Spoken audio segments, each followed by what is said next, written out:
This is a statement from the National Weather Service. For the following counties, in Virginia, Fauquier and Prince William.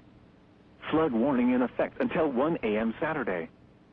Small stream flooding caused by excessive rainfall is expected.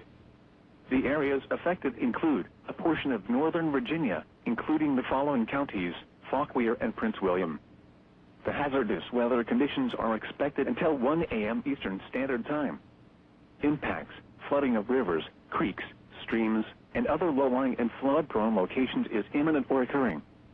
Additional details: at 9 p.m., stream gauge along Cedar Run in Ayden indicates minor flooding is occurring due to runoff from earlier rains, resulting in rising stream levels.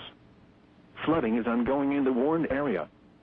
Some locations that will experience flooding include Ayden, http://www.weather. Governor/safety flood turnaround. Don't drown when encountering flooded roads. Most flood deaths occur in vehicles. Be especially cautious at night when it is harder to recognize the dangers of flooding.